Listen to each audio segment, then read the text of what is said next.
एक गांव में अनाजी नाम का एक आदमी रहता था। अनाजी के पास एक गाय थी। गाय का दूध बेचकर अनाजी अपना घर खर्च चलाता था। उसी गांव में अनाजी का बड़ा भाई धनाजी भी रहता था। धनाजी को अपने अमीर होने का बहुत अहंकार था। गरीब अनाजी और उसके परिवार को धनाजी अपने बराबरी का न समझता था, उनसे कोई संबंध न रखता। एक दिन अचानक किसी बीमारी से अनाजी की गाय मर गई। अनाजी और उसकी पत्नी को इससे बहुत दुख पहुंचा।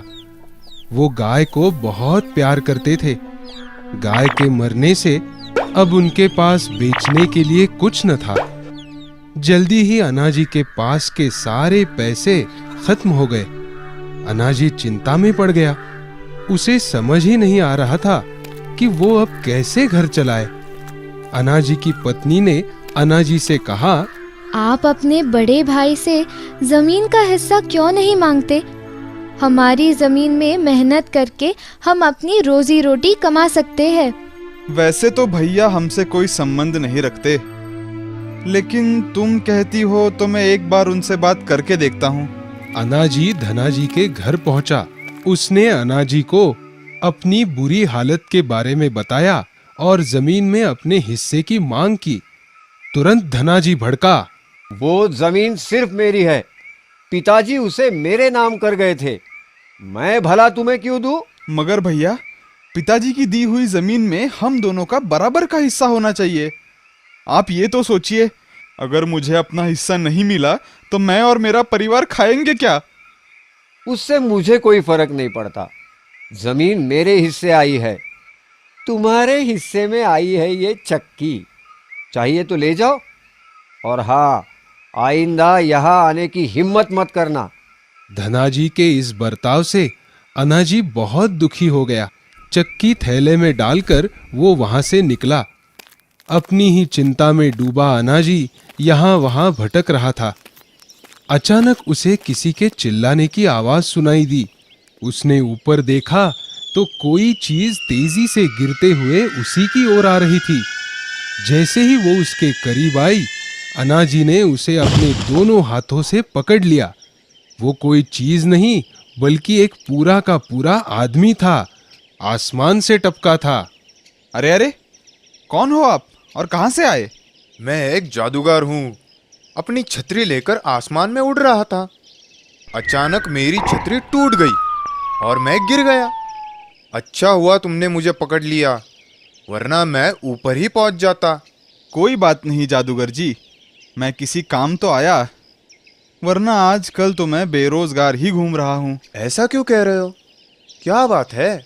फिर अनाजी ने सारी कहानी जादूगर को बताई। अब आप ही बताइए, मेरे पास अनाज ही नहीं है तो मैं इस चक्की का क्या करूं? कहीं बेच भी नहीं सकता। मेरे पिताजी की आखिरी निशानी जो है। कोई बात नहीं, कोई बात नहीं। तो ये चक्की है तुम्हारी। लो, अब ये हो गई जादू की। मतलब? अरे अब ये कोई मामूली चक्की नहीं, ये एक जादुई चक्की है। इससे तुम जो मांगो मिल जाएगा। क्या आप सच कह रहे हो? मुझे तो विश्वास ही नहीं होता। कोई बात नहीं, तुम्हें विश्वास भी हो जाएगा। बताओ, तुम क्या खाना चाहते हो? मैं? कितने दिन हो गए मैंने पेट भर के चावल नहीं खाए। मुझे चावल चाहिए। अनाजी के ऐसे कहते ही चक्की में से चावल निकलने लगे। अनाजी ये देख खुश हो गया। उसने पेट भर के चावल खाए। चक्की से अभी भी चावल निकल ही रहे थे।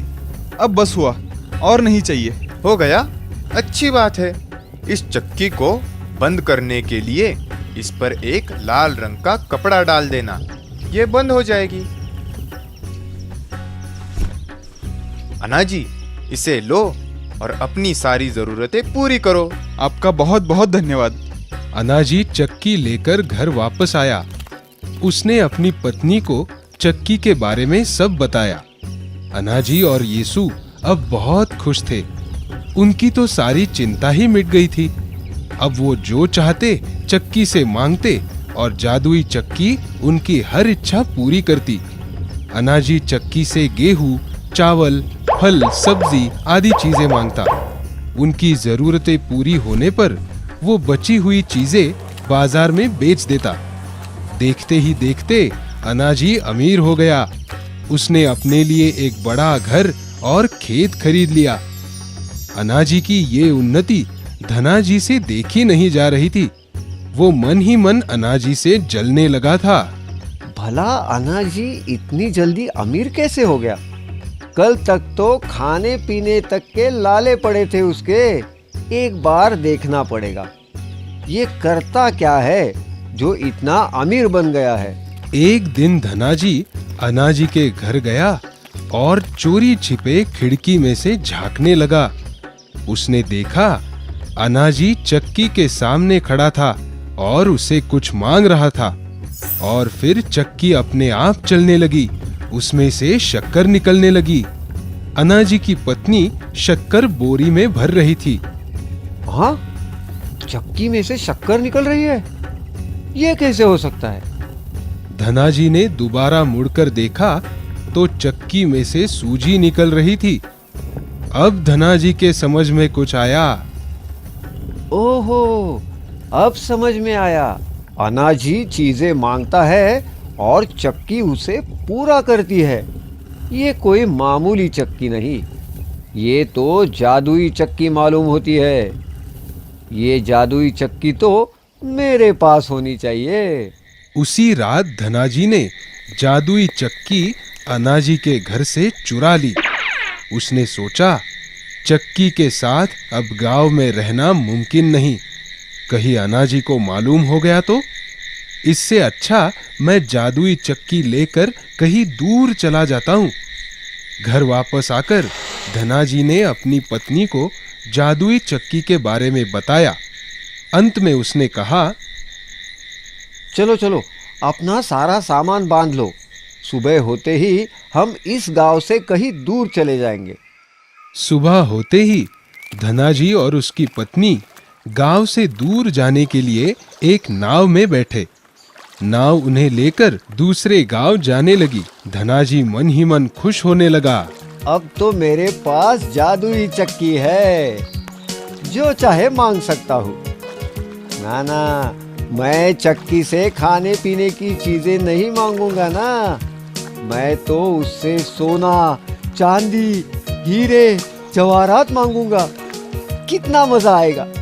मैं तो दुनिया का सबसे अमीर आदमी बन जाऊंगा।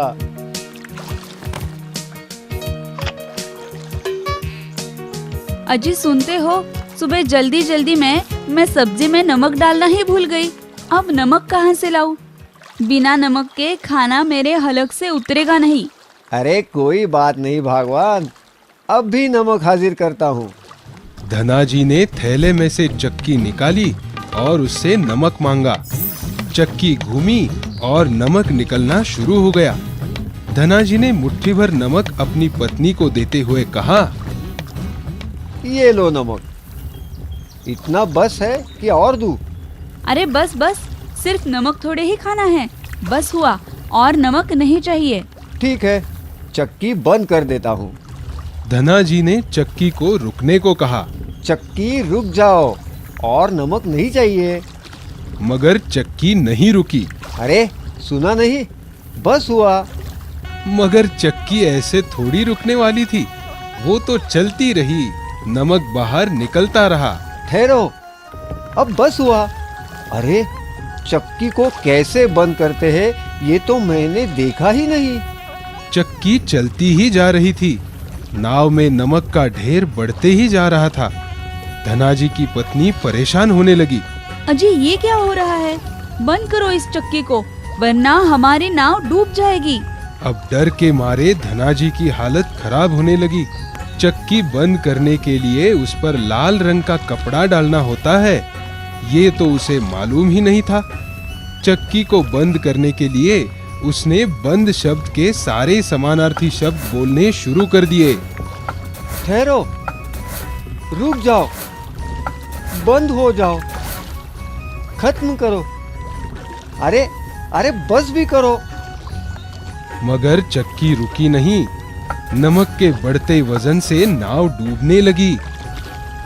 समाप्त, अंत, इति श्री,